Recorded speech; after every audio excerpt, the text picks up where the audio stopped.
Nats Chat is brought to you by Walters. The weekend is upon us, and Walters is a great spot to gather for brunch. From chicken and waffles to Walters breakfast tacos, Walters' menu has something for everyone.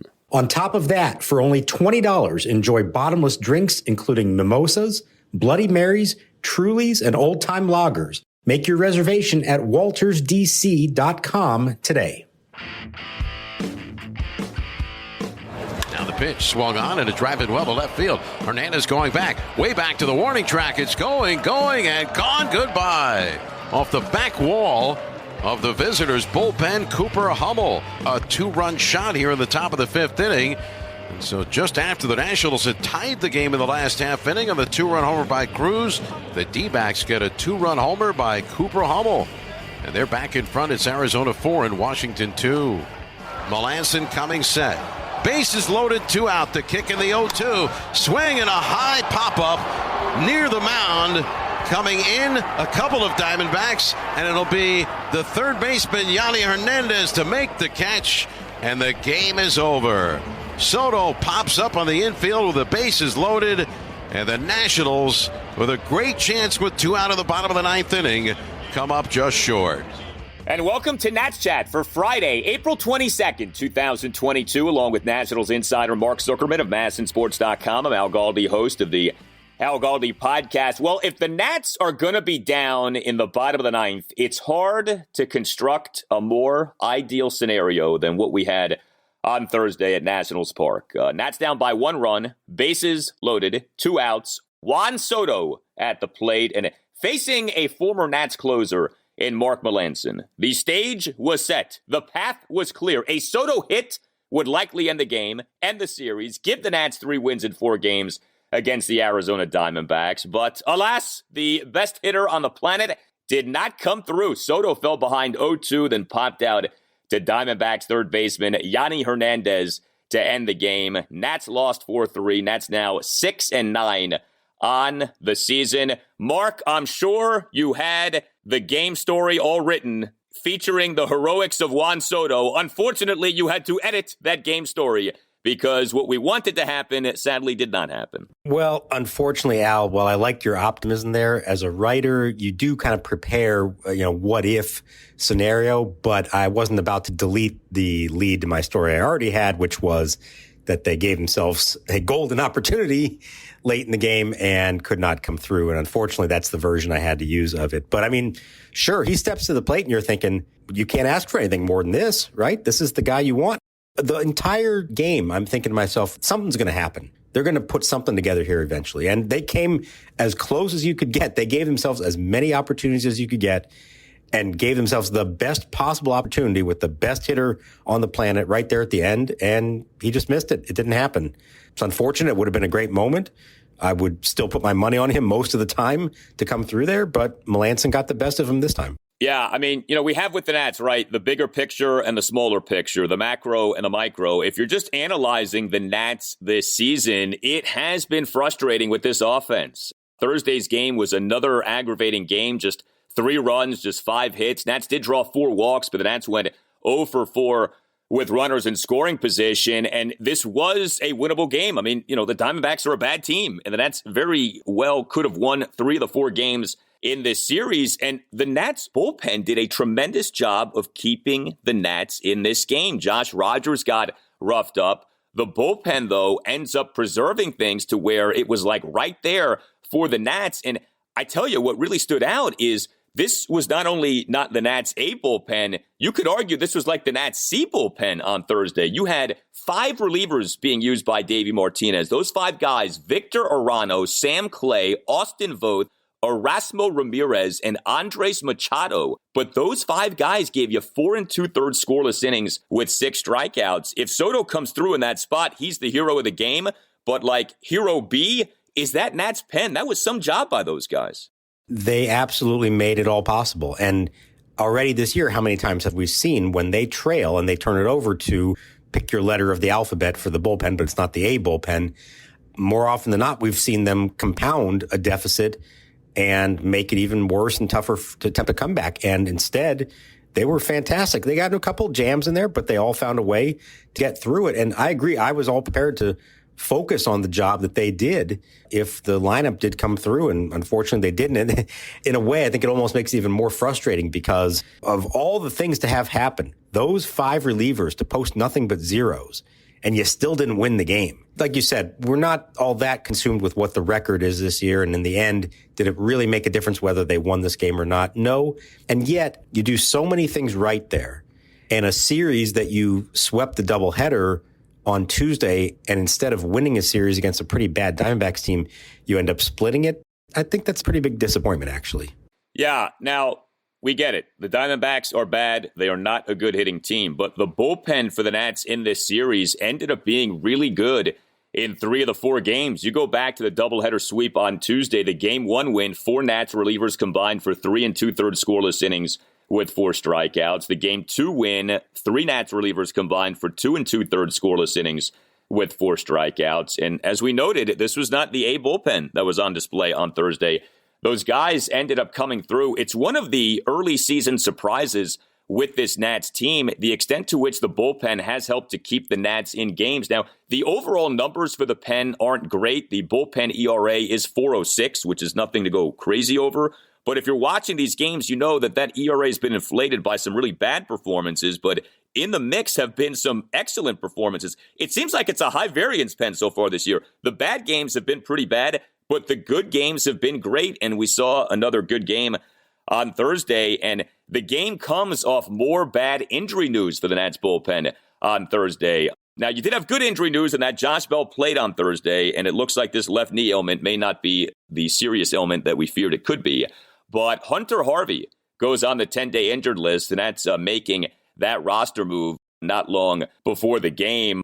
Hunter Harvey, a guy who actually had been doing pretty well for the Nats in his time with the Nats, 4 games, 2 2/3 scoreless innings, but now he is hurt again. He goes on the 10-day IL with a right pronator strain, another one of these injuries that kind of comes out of nowhere. So Wednesday, Sean Doolittle to the IL with a left elbow sprain, and now on Thursday, Harvey to the 10-day IL with this right pronator strain. Yeah, and that is basically the elbow, just below the elbow at the forearm. It's a muscle, so we're not talking about a ligament or anything there, but certainly not what you want to have happen, and especially from a guy that, as we have talked about, has such an injury history. And the irony is that just the day before, Davey Martinez was talking about how much he likes what he's seen from Harvey, how with Doolittle out, he may need to start asking him to be more part of the A bullpen, and felt like he was ready for it, while then in the same breath saying, but I have to take care of him because I know the history there and we have to be careful with him. And then he goes and pitches in relief on Wednesday night and afterwards told them that he wasn't feeling right and they got the MRI. And this is what it showed. So, unfortunately is the case here. Even when you think you may have something, you always in the back of your mind have to know he's never been able to stay healthy. And so you take what you can get, but you just don't count on it because the track record suggests that you can't.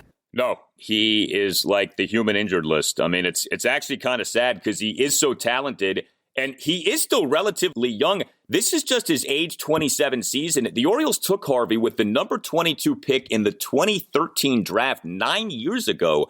And yet he's still years away from 30. As we have seen, he still has a fastball that hits mid-90s, upper 90s. And he had done well, but in his career, he hasn't even really had a major league career. He is constantly injured, and it's been a real shame. So, there were 2 corresponding roster moves to the Nats putting Harvey on the 10-day IL. One of them was recalling Erasmo Ramirez from AAA Rochester. Now, unless I missed something, Erasmo Ramirez is not Spanish for Tyler Clippard. What is going on here with Tyler Clippard? Why wasn't he called up to replace Hunter Harvey? Clippard had 5 scoreless appearances to start his season for Rochester, and then pitching back-to-back days for the first time, he got lit up the next one and gave up 5 runs.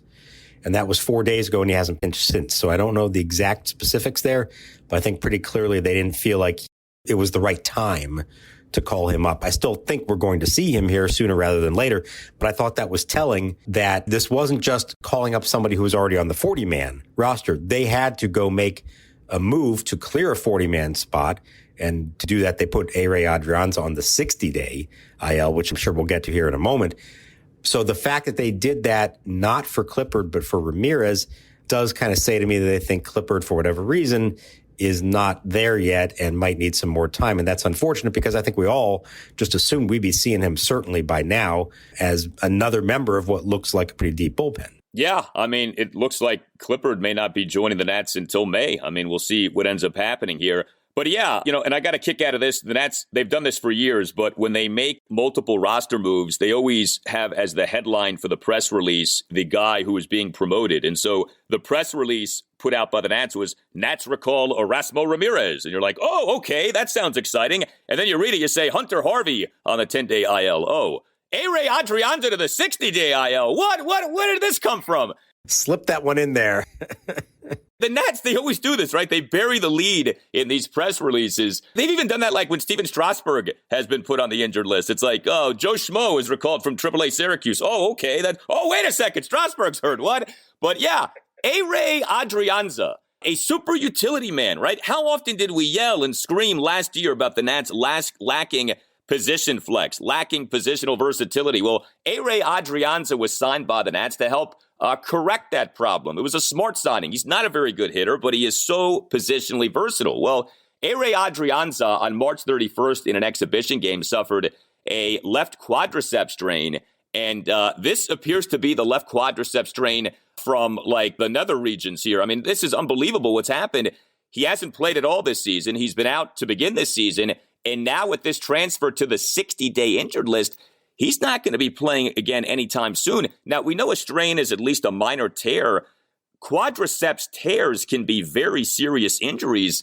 Are we to assume that he maybe tore the quad and that this is, a very serious quadriceps injury? It's obviously not a minor one. Yeah, I mean, it could be. And you've sort of seen hints at this, over the last couple of weeks. And again, we mentioned this the other night.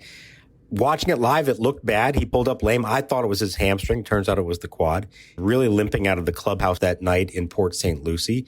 But then he was trying to insist that he thought he could be ready within a few days and make the opening day roster. Well, obviously that didn't happen. And once you go on the 60-day, now it's backdated, so it doesn't mean 60 days from now, but it means 60 days from opening day. So you're still talking June before he'd even be eligible to return. And that's awfully disappointing. And I don't even think it's a case of, well, they just had to move somebody to clear a spot. And so, well, even if we think he might be ready sooner than that, we're just going to have to do this for the sake of the open 40-man spot because they still have Stephen Strasburg and Mason Thompson on the 10-day IL. So they could have moved one of them, more likely Thompson, I would think, to the 60-day to clear that spot.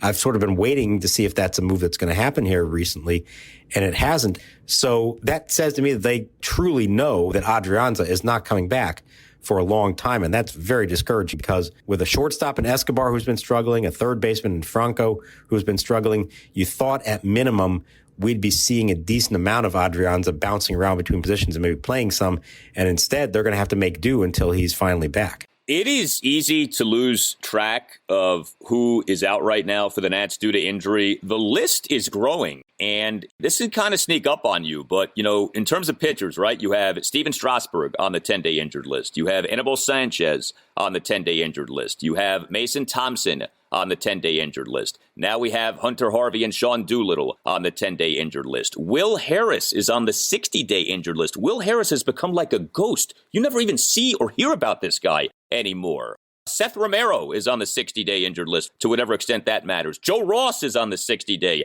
injured list. Don't forget about him. And then in terms of position players, right, you have Carter Kieboom on the 60-day injured list. Now you have A-Ray Adrianza on the 60-day injured list. And D. Strange Gordon remains on, I don't know, is it the COVID injured list? They still won't say that, but that certainly seems to be what it is here. So look, I know every team deals with injury, but it feels like this is kind of growing and growing here for the Nats. They're without some guys who could be helping them right now.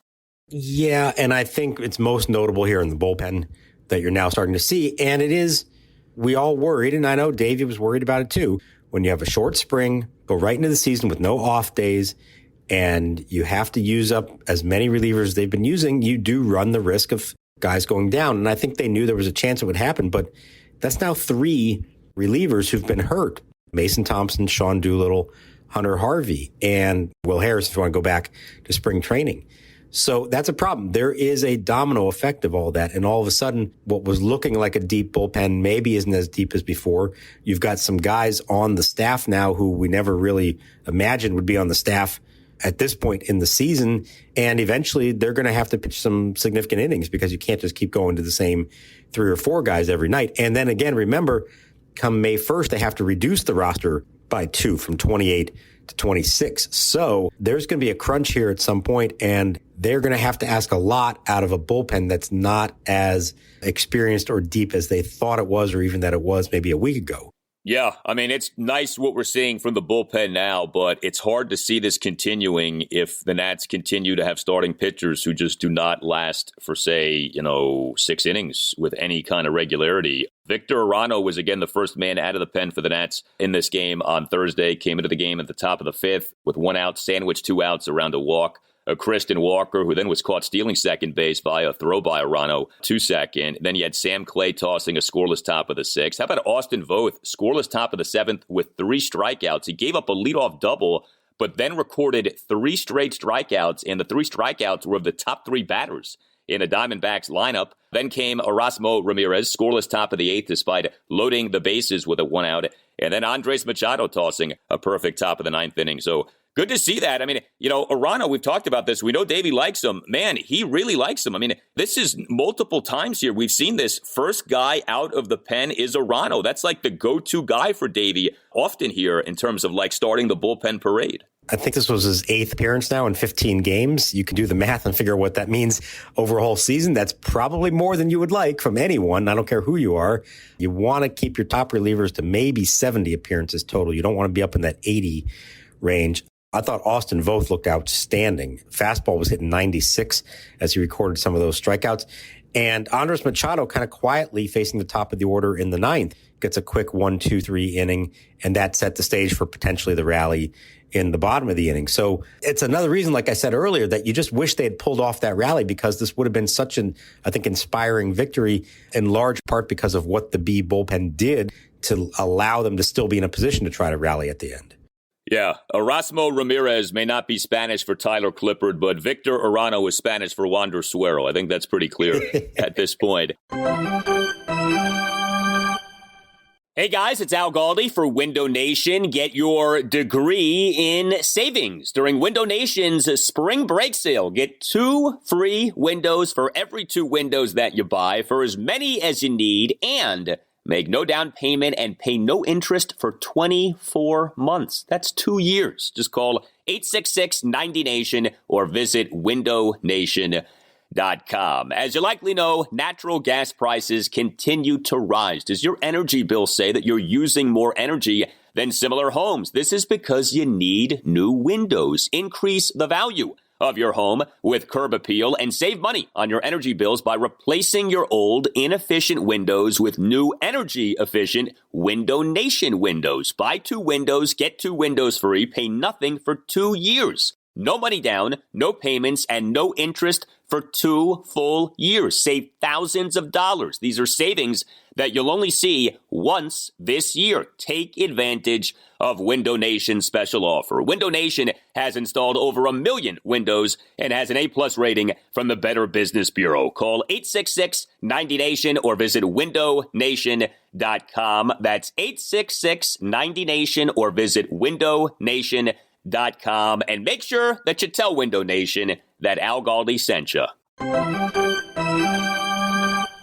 And now Rogers rocks, kicks, 2-2 pitch, swung on into the air to left center field. Hernandez going back, Robles going back to the warning track, to the wall, and it is gone. Goodbye. Jake McCarthy with his first home run and 2 solo homers in 2 innings for Arizona. Josh Rogers was the Nats starting pitcher on Thursday. He struggled for a second consecutive start.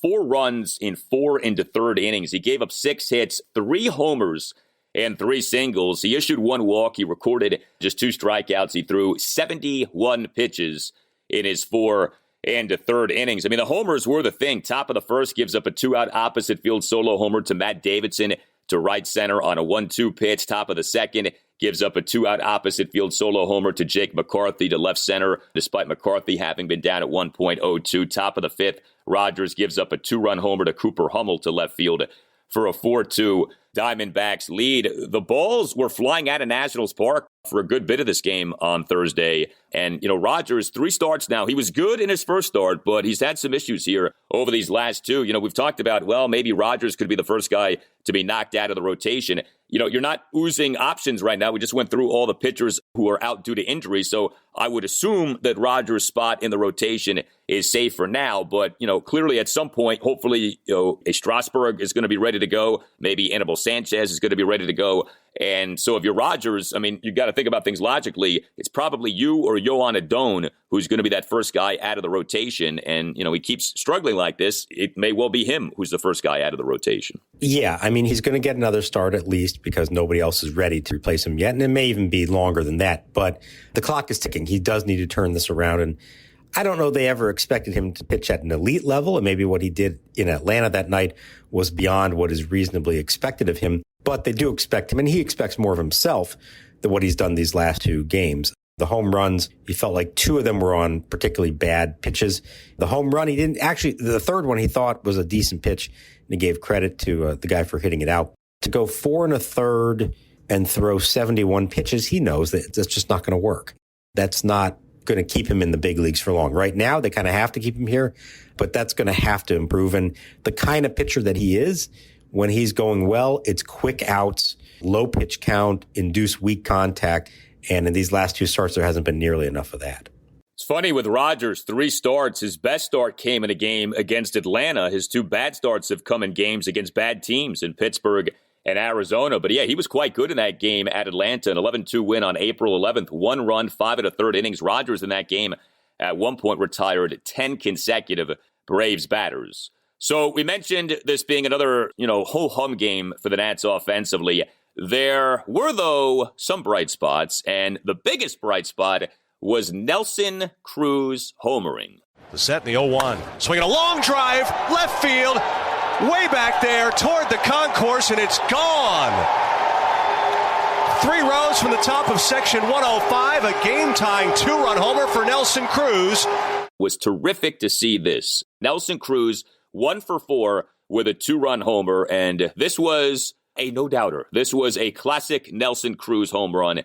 Nationals put up 2 runs in the bottom of the 4th. Nelson Cruz in that inning, a 2-run homer on a blast to left field to tie the game at 2. The homer per Statcast going a projected 426 feet and posting an exit velocity of 112.5 miles per hour. We've talked about this with Cruz. He has not had a great start to the season. He certainly has not hit for much power so far this season, but I think it's pretty reasonable to say the power will come. The hitting will come. This was the Nats' first home run in 5 games, the first homer since that Juan Soto homer into the Allegheny River this past Saturday evening in Pittsburgh, but that was some shot by Nelson Cruz. It's the best ball he's hit this year, including spring training. He just crushed that. Like you said, that's a classic Nelson Cruz swing and classic Nelson Cruz home run. And I think what he did is he was out in front of it finally. He's getting his timing down. I thought about this. I watched a breakdown not that long ago on MLB Network of Albert Pujols' swing and showing how as you get older, the bat speed is not going to be there. And you have to do some things to sort of generate that power and that bat speed to make up for it. And that involves often starting the swing a little sooner, frankly. So I think he finally did that in this at bat, and you would hope that maybe that is a sign of more things to come. So much of this is timing for hitters, and I think the older you get, the more the timing matters. You can't get away with maybe being late on a pitch the way that he used to in his earlier days. So, he's 41. I know we say, he's going to hit home runs, and he is, but it's not as easy as it used to be.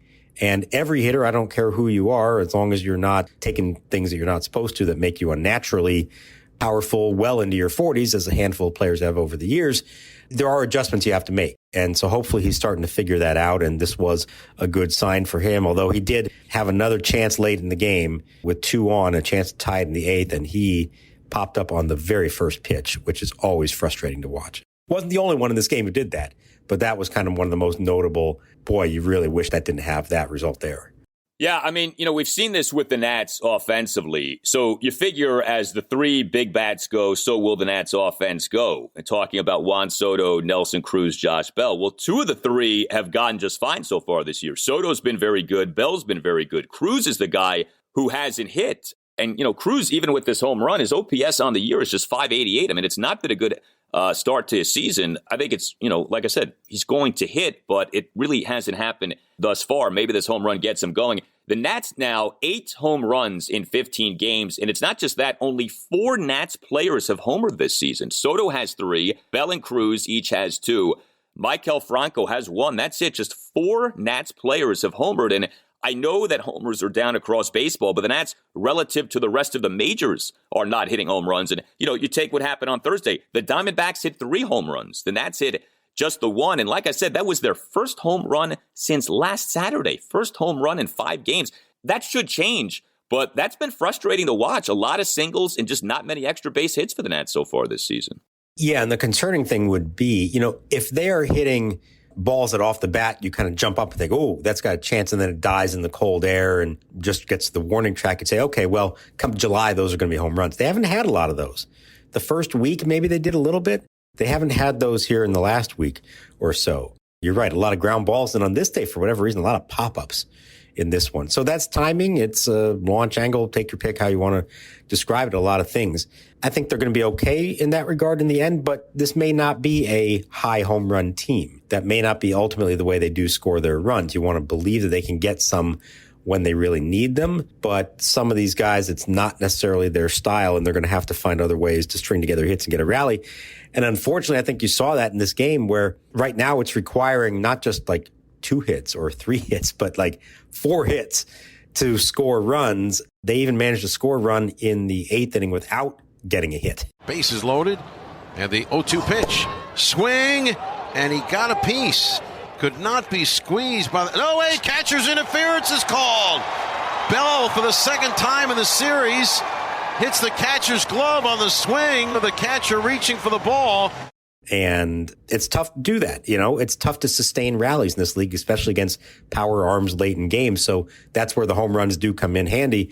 But if they can't rely on that, then they are going to have to come up with a way to manufacture runs, and that's not so easy to do. No, when you have to nickel and dime teams to win games and score runs, that's just not a great formula for success. But you mentioned that 1-run 8th inning for the Nats. So how about what happened in that inning? Josh Bell reaches base with the bases loaded and 2 outs on catcher interference. He actually got credited with an RBI. But how about this? If Josh Bell reaching base via catcher interference sounds familiar, it should. He just did this past Saturday evening. We had a lot of parallels with this game on Thursday to that game at the Pirates this past Saturday evening. Bell in that game, in the top of the first, reached base with 2 outs via catcher interference. He ends up doing so again on Thursday, this time with the bases loaded for the Nats to score a run. But the headline, I guess, really with Bell is that he played. He started on Thursday. He left the game on Wednesday night due to an ailing left knee, but obviously felt well enough, and the testing came back clear enough to where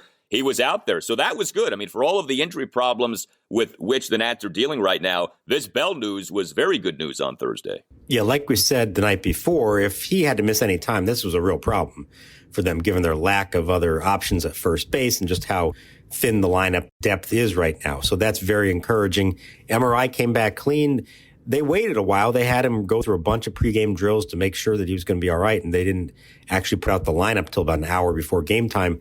That may have also had something to do with the Hunter Harvey IL move. But yeah, good news now. He didn't have a great day at the plate, 0 for 4, including the catcher's interference. But looking at him in the field, he seemed to be moving okay. So I didn't really notice anything that stood out that said he might be hampered at all. You hope that that's all there was, tightness on one night, and won't deal with it again, but probably something to watch at least through the weekend. So what's coming up for the Nats this weekend is a 3-game series against the San Francisco Giants at Nationals Park. Patrick Corbin will be the Nats starting pitcher in Game 1 Friday night at 7:05. You can always email the Nats Chat Podcast, natschatpodcast@gmail.com. David sent us this email. Very observant is David. He says, I'm not sure if anyone has yet noticed, but the signs on the C parking deck over the team store, which historically feature the 4 star players ownership wants to promote, are Juan Soto, Stephen Strasburg, Josiah Gray, and Josh Bell. What message does that send to Patrick Corbin? Well, I don't think anyone's necessarily shocked that Corbin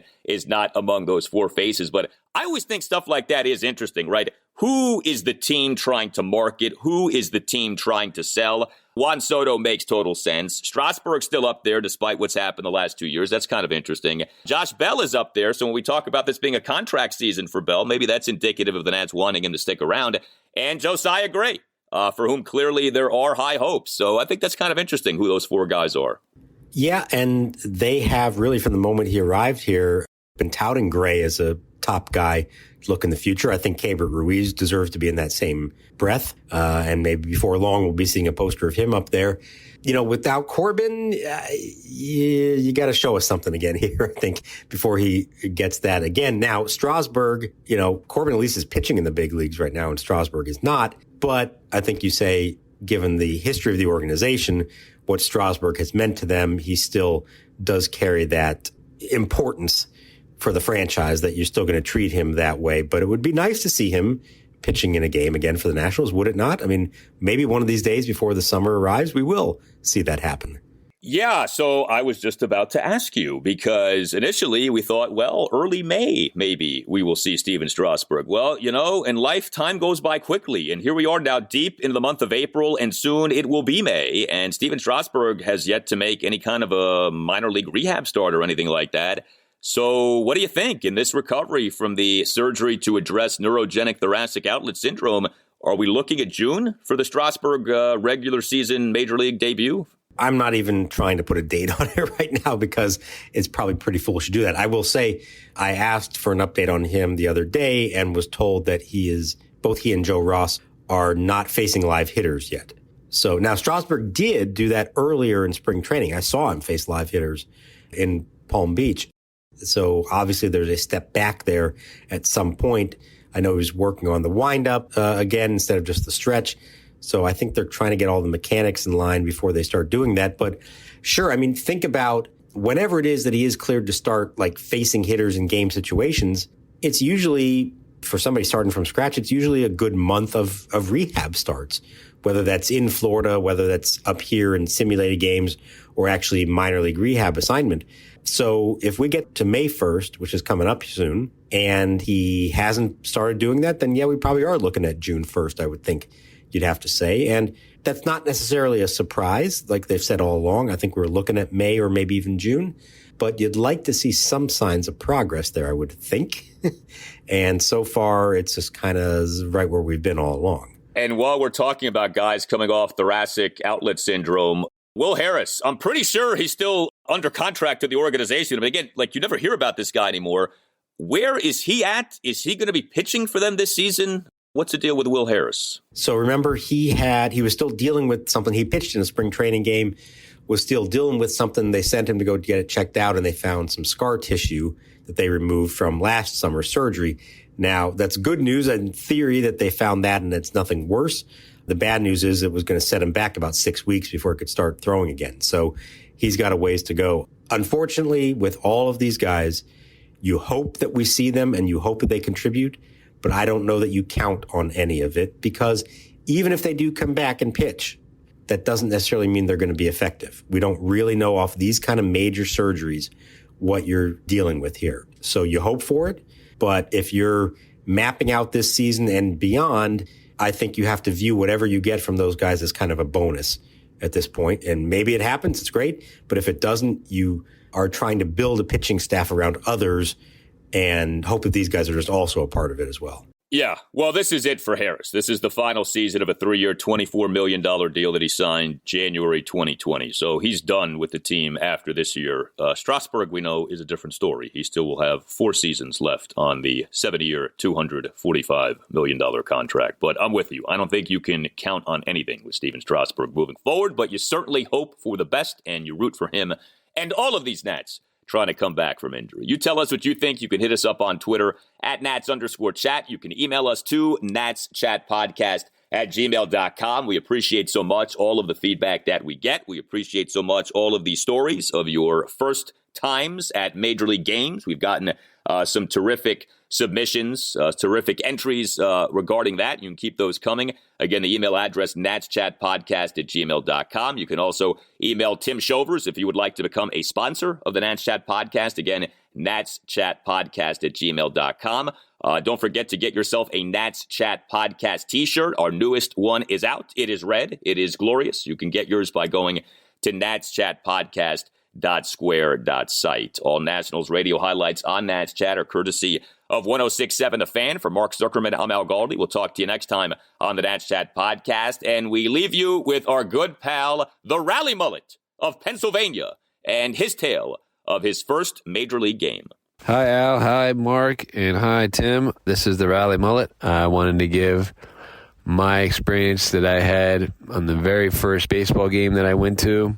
It was back in 1990, back in Old Memorial Stadium, when the Baltimore Orioles played the Oakland A's. I was an Oakland A's fan with, Canseco, Henderson, McGuire on the team. Being able to go see them with a friend of mine and my cousin, because they were in Baltimore, was like, a dream come true back then. And even as the years went by, when I would visit, Baltimore, I would usually go and cheer on the opposing team. It was kind of one of those things. I'd like to go see the opposing players visiting Baltimore. So it was always cool trying to catch different guys. Of course, Ripken being there was one of those things that was always a time to see him play.